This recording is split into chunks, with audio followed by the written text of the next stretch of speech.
What is going on, Miracle Fighters, and welcome back to the Team Miracle 4 channel.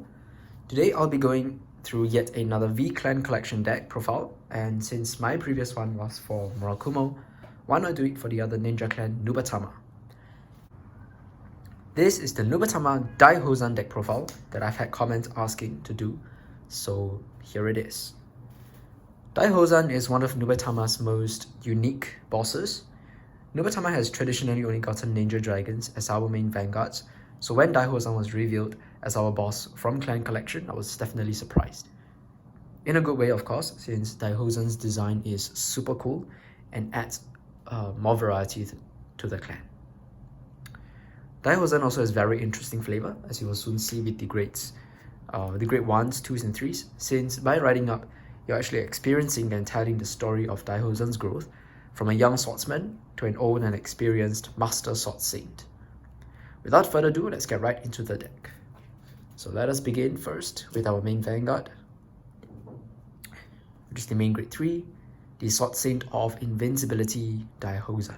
Look at this SP1 here.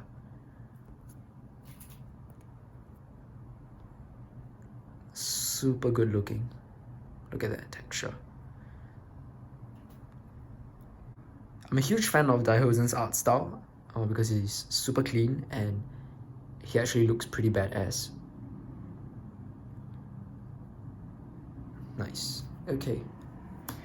So, let's have a look at Daihouzan's effects. Daihouzan has two effects. The first is, on Vanguard Circle, when he attacks a Vanguard, you may counterblast 1 and Soul Blast 1. If you do, return one of your opponent's rearguards back to hand, and until end of battle, Daihouzan gets plus 5,000 power and plus 1 drive. If your opponent's Vanguard is grade 3 or greater and they have 1 or less rearguards, Daihouzan gets an additional 10,000 power and plus 1 critical. Essentially, if you fulfill the whole skill, Daihouzan can go up to 27,000 power, double crit plus triple drive. Basically, it's like a stride in a way. So this can be pretty tough to deal with depending on what deck your opponent is playing. Protect clans may find it easier, but if you don't have easy access to Sentinels, having to guard 27k 2 crits with triple drive can be really hard. This effect also hints at the playstyle of the deck. Basically, this deck will focus a lot on returning your opponent's rearguards back to their hand, which is a neat spin on what Nubatama used to do, which is to return their own rearguards back to their hand.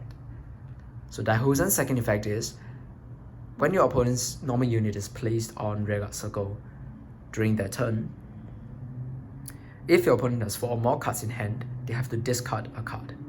This applies to any call, regardless if it's a superior call from deck or hand or from wherever. As long as it's a normal unit that is placed on rearguard circle during opponent's turn, they have to discard 1. Trigger units, they don't have to, so that's the only good part for the opponent. But basically with this effect, Daihouzan is our new Jamyocongo. With Daihouzan as your vanguard, your opponent's hand will be reduced to 4 very easily unless they're not willing to commit to the field. If they don't commit to the field, they don't get to discard. They will not have to discard, but then they will have no offense, and it makes Daihouzan's first skill easier to activate, since you do need your opponent to be at very low field size for you to get the full benefit, to get the full effect off. However, if your opponent wants to rush you, they will then have to sacrifice their own defense and may potentially not be able to guard your 27k 2 crit triple drive vanguard the following turn.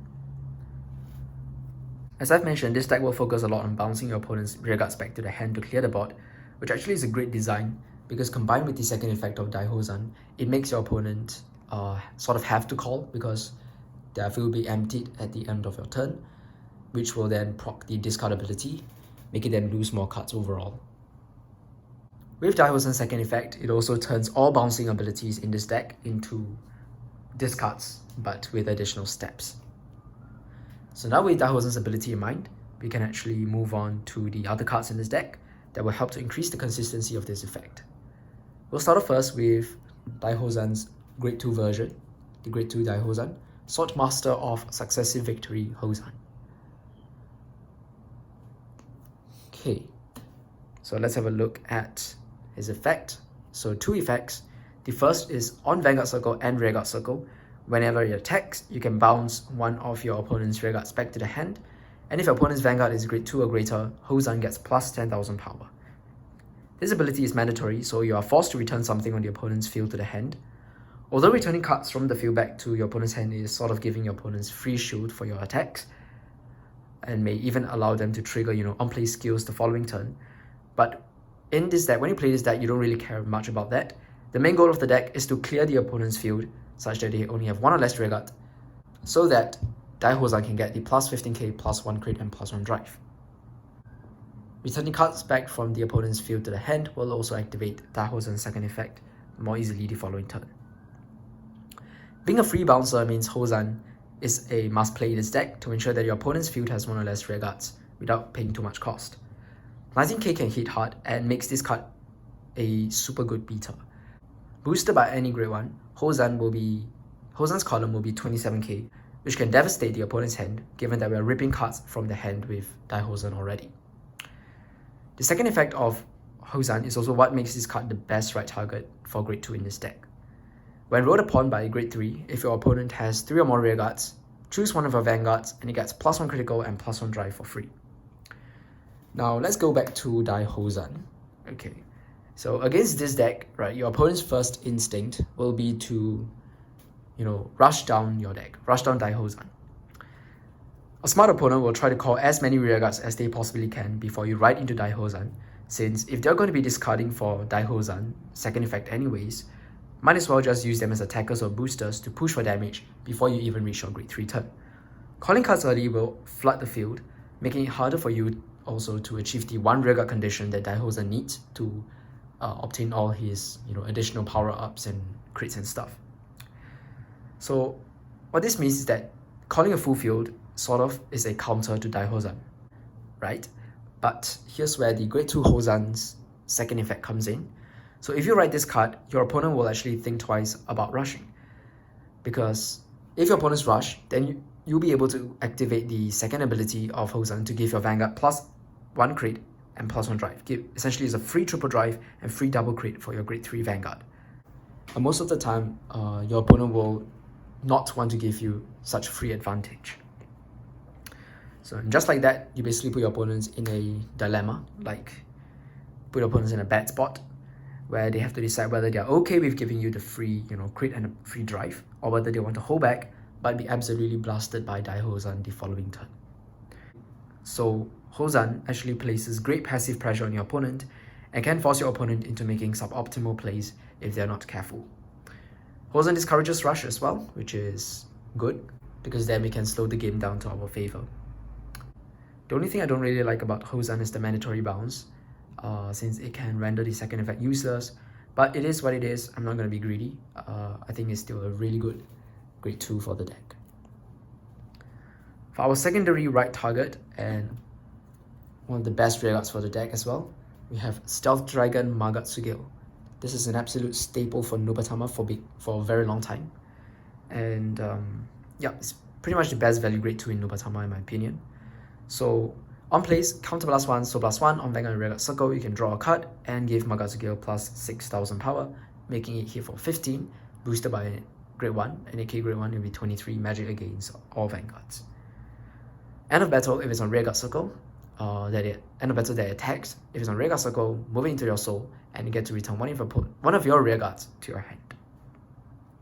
Now if you don't use its first skill, you can always just use its second skill to add soul for the deck, whilst allowing you to escape control or reuse on-place effects. Hence, I actually prefer Gale as a rearguard because you can then use the first skill and then be able to pay back the soul with the second effect, meaning that you technically just counterblast 1 to draw a card and get 6k. This card, as I've mentioned, hits for numbers, and along with the grade 2 Houzan, can actually give you a pretty strong grade 2 turn, especially if you're going second. It'd be actually pretty easy to hit over, Heal Guardians and defensive triggers. So yep, 4 copies of Magatsugil, really good card. And then for our last grade 2, I'm just playing 2 copies of the Stealth Beast Tamahagane. Okay, so this card is a card that has not been seen for quite a while, but now with Daihouzan, this card actually works pretty well with, the deck's playstyle. Tamahagane's on-place effect is, on Rearguard Circle, Soul Blast 1, choose one of your opponent's rearguards and return it to their hand. If it was returned, your opponent chooses a card from his or her hand and discard it. This is just a fanciful way to say Soul Blast 1 and get to retire one of your opponent's rear guards. Unlike most bouncers in this deck, Tamahagane actually makes your opponent discard. So discard on the spot. So depending on how you look at it, it may actually be stronger, right? Although of course it's costed. And Tamahagane also has a bonus effect. Continuous, if your opponent's hand has 4 or less cards, it gets plus 5,000 power. So it can hit 14k unboosted. I want to play Tamahagane at 2. Because firstly, you'll be struggling a little with your soul. So you won't have much to spare for Tamahagane in this deck anyways. And it's only really good as an alternate bouncer to your Daihouzans and your other great ones that I'll be showing soon, as I've mentioned, because its bouncing effect is costed. Early game, it also will rarely be 14k, so it's more of a card that you want to draw into later in the later part of the game, right? So I think 2 copies is fine, and he's really not a good right target as well. So yeah, with that, that's pretty much all the grade 2s. Let me just put this here. Okay, let's move on to the grade 1s. So we'll start first with the grade 1 version of Daihouzan. So as I've mentioned, the Daihouzan deck, the Daihouzan right line, if you will, is basically him growing from a young swordsman, young martial artist, to a grown sword master, to an old but experienced sword saint. So it's a very, very cool flavor. Just going a bit off track here, I would just like to say, if Daihouzan was not a V Premium deck and instead debuted in the overdress format, I think these cards will 100% be the right deck. Right? I think it makes a lot of sense, and just a personal wish as well. I really want Busho to bring back ninjas to Dragon Empire. I want a ninja right line or a samurai right line or just something stealth based, because that would be super cool. But I could just keep hoping. Anyways, let's go back to this deck profile. So yeah, I play 4 copies of Daihouzan. Let's have a look at Daihouzan's effect. Just like the other Daihouzans, it's our main right target as well.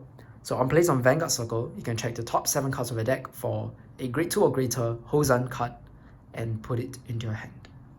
This allows you to search out your main grade 3, your only grade 3, to guarantee the Daihouzan right. Or you can also search out the grade 2 Daihouzan, which is also a good right target and a super good rear guard as well, because it's a free bouncer.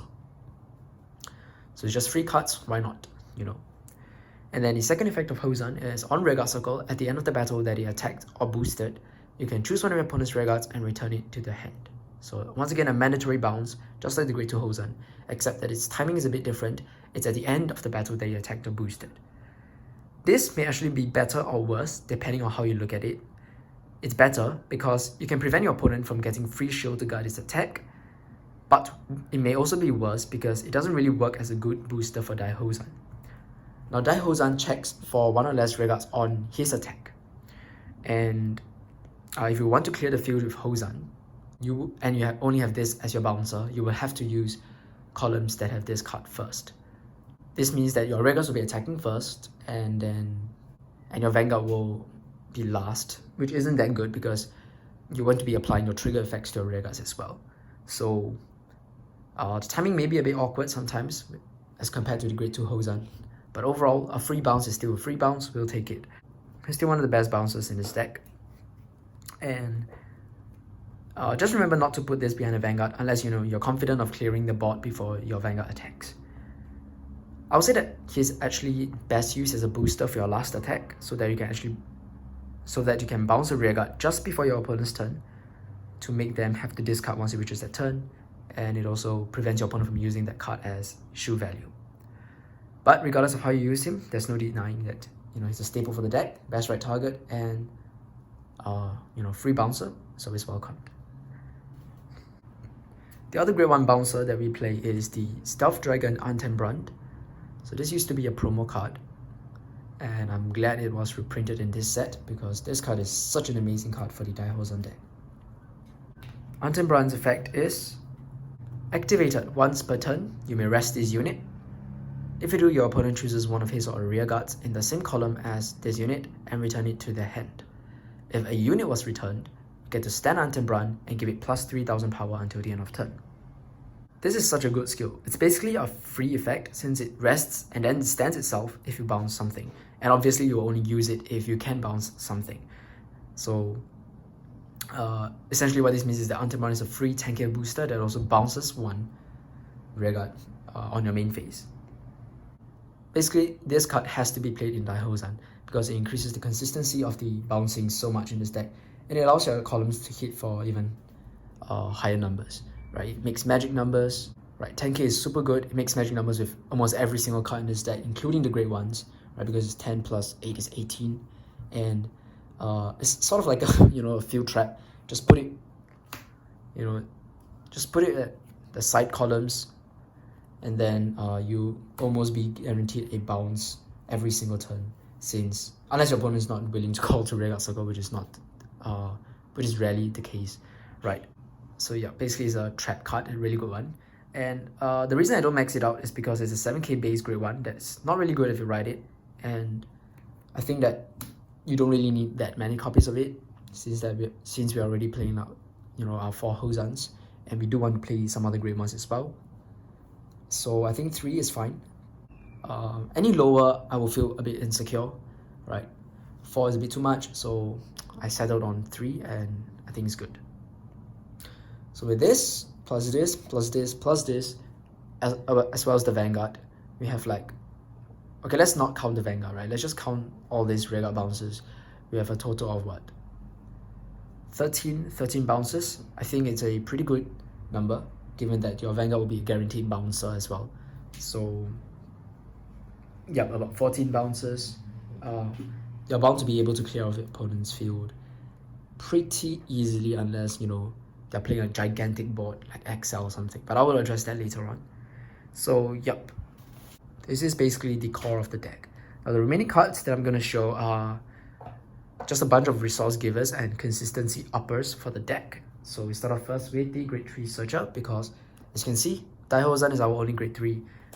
It's the only grade 3 that we want to ride as well. And it's our only grade 3 that we play in this deck, apart from Hue Guardians. So to ensure that we don't miss grade, we're running the 4 grade 3 Searcher. So Katari Gitsune, I don't really have to explain much. Just search for grade 3 from the top 5. And then the second effect is not really relevant in this deck because we're not playing any units that can generate tokens. Those are definitely options that you can play. I just don't find the need to. I don't find the space to put them in as well. So most of the time, unfortunately, this guy has to be an AK vanilla. But still, searching for your Daihouzan is really good enough effect. And yeah, I max this guy out at 4. Next, I also play the 3 copies of Stealth Rogue of Gold Hook's Aogita. I have 1 on the way, so currently it's proxied, but definitely you want 3 copies of this card. This card essentially makes your Daihouzan a counterblast 1 cost. Instead of CB1 SB1, it's only CB1. And why? Let's have a look at its effect. When it attacks or boosts, if your opponent has 1 or less rearguards, you can put a grade 2 or less card from your drop zone into your soul.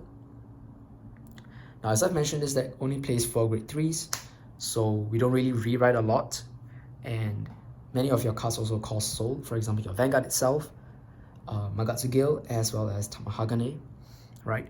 And all of these are very valuable users of the soul. You will be using your soul quite a bit. Hence, we have Aogita in this deck to help us have that recurring soul charge as long as we can meet the condition. And that condition is also, coincides with the condition of Daihouzan, which means that, it overlaps, and basically this just gives you a free soul charge every single turn. Games where I see him, I know I'm in for a good time because I don't have to worry about soul. And makes, activating your card effects to the fullest much easier as well. Now that we have a soul giver, how about our counterblasts? Now, compared to the other Nubatama builds like, Hanzo, Shiranui, stuff like that, I feel that Daihouzan isn't actually that counterblast heavy. Now, if you look at this lineup here, a lot of cards don't really use counterblasts.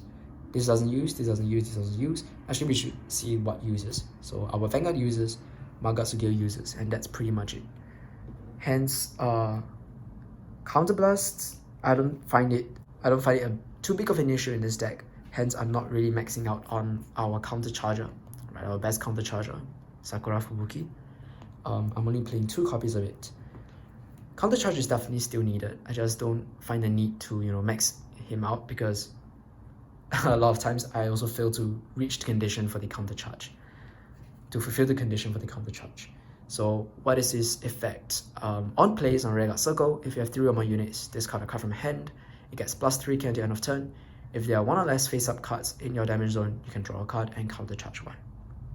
So Sakura Fubuki is also a cycler, right? Helps you to drop and draw.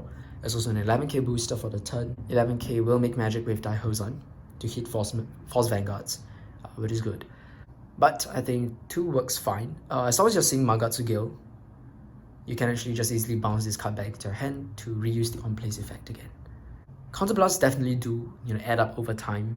So even though I say that this deck doesn't really use that much counterblast usage still adds up over time, and it's always nice to have that counter charge option.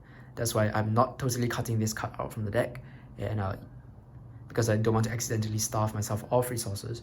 So hence, Sakura Fubuki is still in this deck at 2. He's only really good in the very early game or the late game. I say in the very early game because then you have lower counter damage. It's easier for you to fulfill the 1 or less face up. And in the late game, obviously because you've been using your card effects, most of your counterblasts will be flipped face down. So I think 2 is a nice number. And for our final grade ones, I'm playing something a little bit different from other Daihouzan builds. Not sure whether any Daihouzan players play this, but I'm playing 2 Stealth Fiend Oboro cards plus 1 Stealth Dragon Toga Juji, which is also coming in the mail very soon. Right, so Ren is just a proxy version, but I've been liking him. So I'm gonna explain Oboro card first. So 2 Oboro cards. Oboro card has an on-place effect to discard a card from hand and double the power of one of your grade 3 or greater units in the same column as itself until the end of turn. This means that you can bring Daihouzan up to 24k on the main phase before you attack, and then when you attack with Daihouzan, 24 plus 15, that will be 39k unboosted. Oh, if you use this effect, most likely it's in the same column, so you'll be boosting it and then you'll be hitting for 47,000. It's not as high as some other Nubatama bosses like Shiranui, Oboro, and Hanzo, but because Daihouzan is actually a 2 crit attack and a triple drive, right? Which means that increasing its power actually increases its lethality compared to Shiranui, Oboro, and Hanzo. This means that if your opponent does not have any PGs, they will likely have to throw down a whole bunch of cards to guard Daihouzan's attack if they are unable to take the 2 crit to the face. And an Oboro card also has a second ability, which is at the end of the battle that it attacked or boosted, it can counterblast 1 and return itself back into your hand. So it's a self-bouncer, which is very interesting. Allows for some potential grade 1 rush, and maybe eat up a bit of resource, eat up a bit of counterblast so they can proc Sakura Fubuki's countercharge and cycle ability.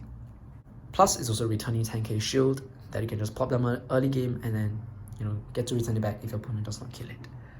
So in a way, Oboro card is sort of like the finisher of the deck, right? If you know your opponent has no PGs in the hand or has a low chance of having a PG in the hand, what you can do is just plop this guy down behind the Vanguard, discard 1 card. If you're going for game, you don't care about your hand size and whatnot, and then double your Vanguard's power and swing just for very high numbers, double crit, triple drive, to force a bunch of cards from your opponent's hand. If you force out a PG, then you force out a PG, but you have that triple drive to sort of replenish your hand after you discard with a Oboro card, so I think it's fine. But if your opponent does not have a PG, then most of the time you actually can go for game right there. Generally with Daihouzan, your opponent's hand will go down to pretty low, which makes guarding a gigantic Vanguard attack with 2 crits and triple drive even harder, because they have to count for the drive checks, right? Oboro card also works well with Toga Juji, which is our other win con, into creating an attack that will be super hard to block. So Toga Juji's ability is, when a grade 3 unit attacks, counterblast 1, retire this unit, and your opponent cannot call sentinels from his or her hand until the end of that battle. So just now our example is Oboro card making Daihouzan's attack 47,000. If you have Toga Juji on the field, you can kill itself, apply the guard restrict to Vanguard, and now suddenly your opponent has to use raw shield value to guard your 47k attack, which is definitely not easy. So I actually picked this line of play because Daihouzan really is one of Nubatama's most pressurizing vanguards, and I really wanted to double down on that pressure, on the vanguard pressure. And I thought that these two cards actually work very well to increase your vanguard's pressure and make closing games easier, since the deck doesn't really have any solid finishes, unlike the other Nubatama decks. Daihouzan is already our finisher because of its ability to get, so many drives and, to get crits and stuff. So I really wanted to ensure that my Vanguard's attack will be super hard to guard, and having Toga Juji as a guard restrict option along with a borrow card to double the Vanguard's power makes for a very good trio play. Of course, this is something that I've only recently been testing. Before that, my lineup was basically just one more Sakura Fubuki and 2 Fukis, which are just your basic 14k booster or attacker, which is still very good, right? Fuki is essentially a free 14k booster with the free bouncers in this deck, and 14k means that it can hit unboosted, you can hit Vanguards unboosted, and it's a super good booster as well, slash attacker. It and a grade 1 in the same column is hitting for what, 22k minimum, which is already very good. And who doesn't want free power, right? So before that I was playing that, but I've been trying out this too, and I think they work pretty well in conjunction with Daihouzan. While Fuki is a straightforward way to play this deck, just hit numbers and control your opponent's hand, but I will also recommend testing Toga Juji and the Borrow card out to give the deck a bit of a oomph and more finishing power. In the end, it's all up to personal taste. This is what I've been enjoying so far. With that, we've come to the end of our normal units. The starter doesn't really matter. I'm just playing Magatsubin because why not? I guess the purple theme fits the Daihouzan. But yeah, you can play anything you want. Let's move on to the triggers. We are playing 10 crits because we want to kill as fast as possible. For a deck like Daihouzan, which increases drive checks and also gives the Vanguard +1 critical, playing more crits will actually make the chances of you critting the opponent's death much higher. Once your opponent sees your crit sentinel, they will know that highly likely you're going to be playing more than 8 crits, and it will make guarding super stressful for the opponent. 10 crits has been working out really well, and I especially like the 30k crit sentinel in this deck, as it makes guarding a bit more efficient. I don't have to keep on discarding cards to PG attacks when I can just use this. This deck is a 3 attack deck, so I think having more crits is really our way of adding more pressure to our attacks. It has always been the case, right? 3 attack decks generally want to play more crits to make all of our attacks worth guarding, to make all of our attacks more lethal. I'm still playing the draw PGs because draws are still very good. Triple Drive does make the hand size a little bigger, but apart from that, and apart from Magatsu drawing, nothing else really pluses to your hand. So a couple of draws works as well, and being PGs, they're also very important. This deck will not have constant access to Protect 1 because we're not really rewriting that much. We can only rewrite like 3 times after our first write, so still having some guaranteed nullifiers will also help a lot. Lastly, I'm playing 4 heal triggers, a split between 2 heal guardians and 2 of the 20k shield. Heal guardians are good to prevent early rush from the opponent, and also to guard against high power / high crit behemoths, since you can just straight up reduce 2 crits from an attack. But as I've mentioned, for this deck, highly likely your opponent will not be rushing you that early, as long as you ride into this grade 2. So you may not actually need the heal guardians too often. Of course, you might still need it against decks. You can just power up 1 unit to high crit and power, or some users just don't care about the discard. They just don't care about the +1 crit and +1 drive effect and just rush you down. But generally, I find the 20k shield is still very important.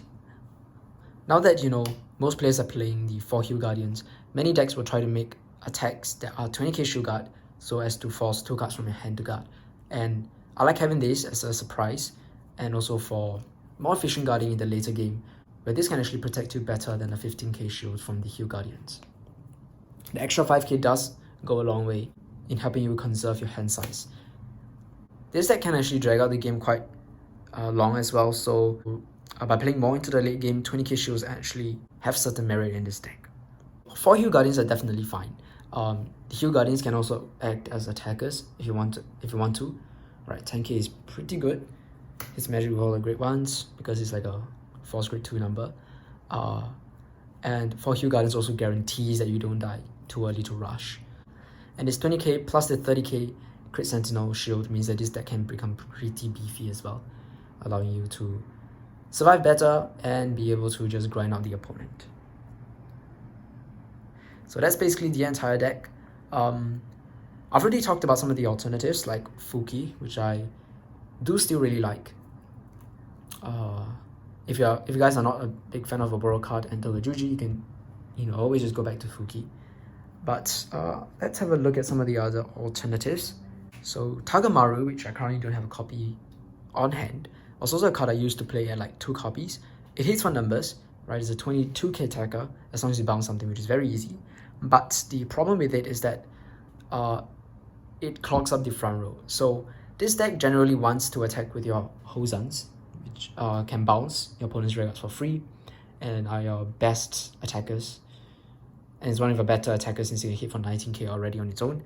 So sometimes Tagamaru actually end up clogging the field, and I generally just prefer Fuki's flexibility, right? Dambridge is also an option, but we don't really have much space in a grade 2 slot, and once again, it clogs up the front row. So yeah, if you want to play something that gets power when your opponent's card is bounced back to the hand, I would just recommend Fuki. Now, I also used to play Oboro Zakura. I played it for the Soul Charge mainly. It's a 15k on plays and can help for Soul Charge, which was actually a very big problem in this deck when I first started playing it. But then after increasing the numbers of my Aogita to 3, I think Soul is a bit more manageable now. And I already have, some techs that use Counterblast, so I don't really want to be spending too much Counterblasts on other abilities I feel are not that necessary anymore. But I do still see Oboro Zakura in certain decks, so I would say it's still a valid option. If you play him, I would bump up Sakura more so that you have better management of your counter charge. Sakura is here, right? But yeah, that's Oboro Zakura. And I would say that another major alternative will be the Stealth Beast Kokushigarasu. Activated Soul Blast 3, discard 2 Sentinels from your hand. This unit gets plus 15,000 power until the end of turn, and you can return all cards on the opponent's board to hand and make them discard 5 cards. Theoretically, this card works super well with Daihouzan, since you get an instant board wipe to immediately make your Daihouzan active.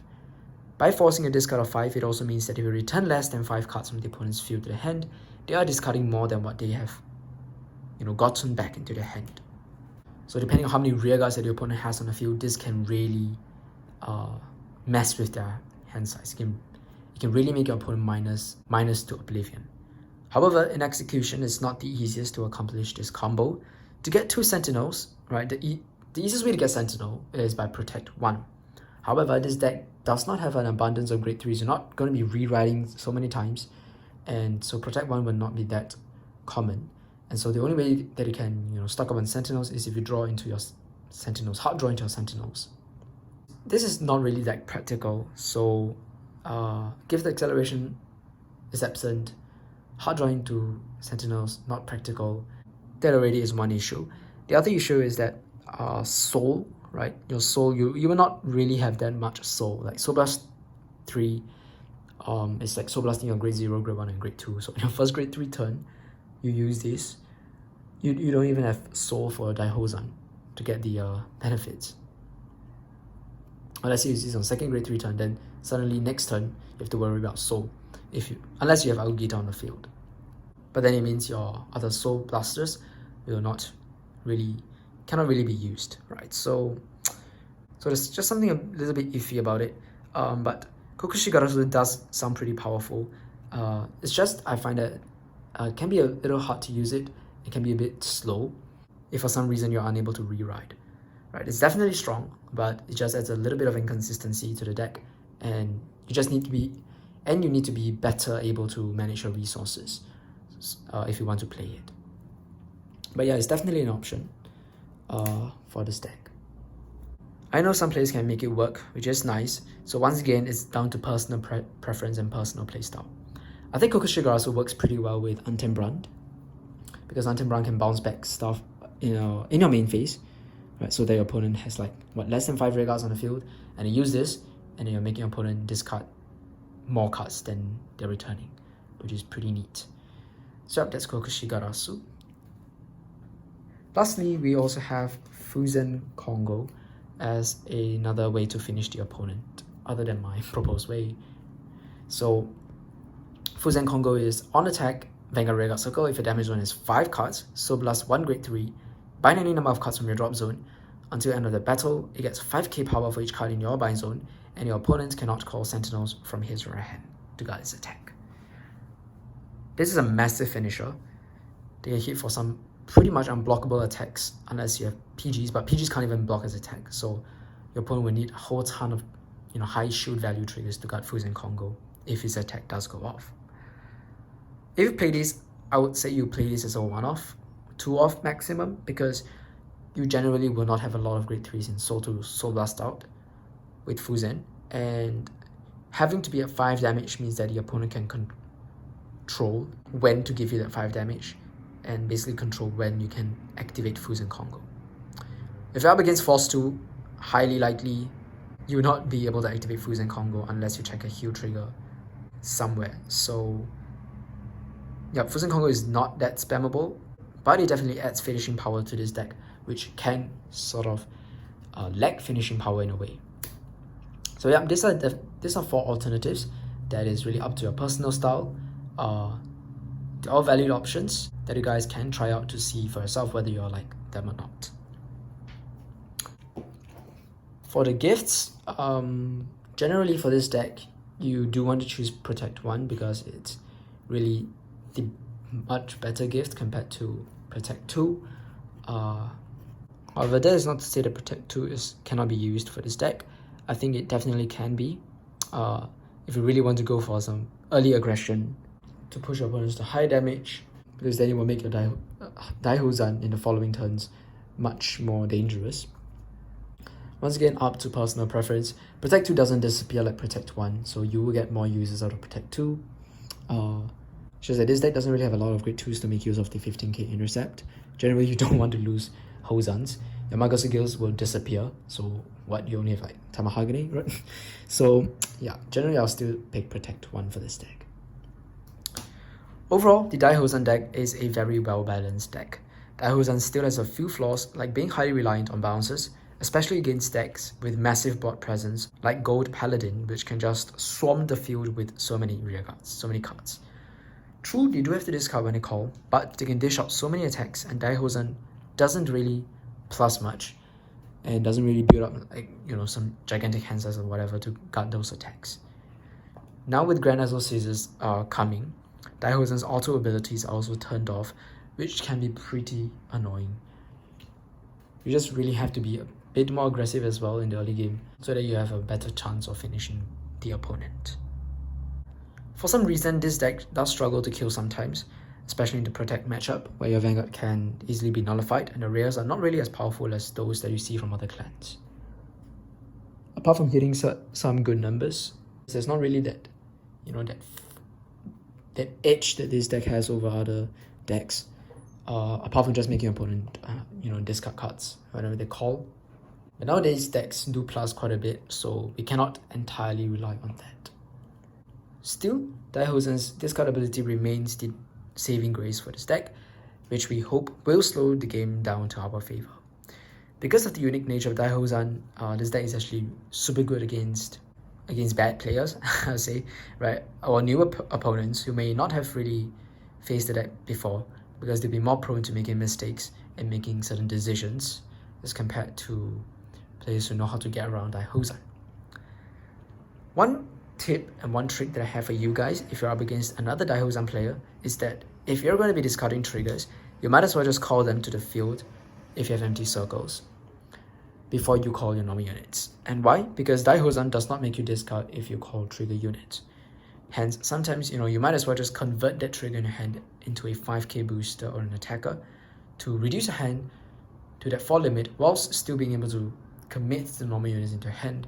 And then, because you have these trigger units as, additional boosters or attackers, you're actually making better use of your cards than just discarding them. I hope that wasn't too confusing, but yep, that's actually one way that you can bypass Daihouzan's ability. Daihouzan, I feel, has a good matchup into Force Clans. I generally have a better time fighting Force Clans.